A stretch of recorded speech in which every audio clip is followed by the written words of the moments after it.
meeshaan waxaa ka hadlay garaadada gobolka Sool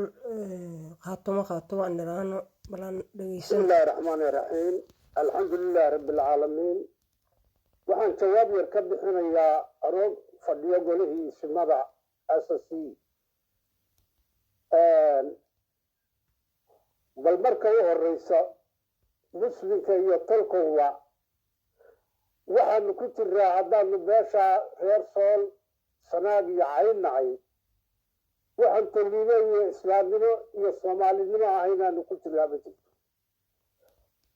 adduunkuna waa ogyahay caalamku waa ogyahay waxaanu leenahay waxaanu idin sheegaynaa maalin walba waxaanu gudbinaa oo diraa oo guryahoodii geynaa kuwa qorigii ay ku dagaalamayeen wata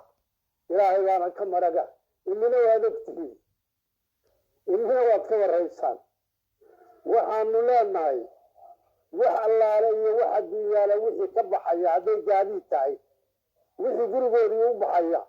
oo golahoodii ku noqonaya oo dagaalkay degan yihiin ku noqonaya wax allaale wixii baxaya haddii qori awdi wato qorigiisa lagu hungurayn maayo hadduu gaari watana lagu hungurayn maayo waa nabadgelyay ku marayaan lagu marinayaa haddaynu nahay beesha reer Sool Sanaag iyo Cayn reer SSC haddaynu nahay dadkaa wixii guryahoodii ku noqonaya ilaahay baan idinku dhaarinay nabadgelyaha idinku dhaafeen sidaasaa adduunkuna nagu ogaanayaa haddana annagu waxaan kaloo ku darayaa intaa habeen walba muuse wuxuu ku dhawaaqayaa hadda joojin salaada marka assalaamu calaykum salaada subax la yidhaahdana xabad buu nagu bilaabaya bal adduunkow bal beesha caalamkow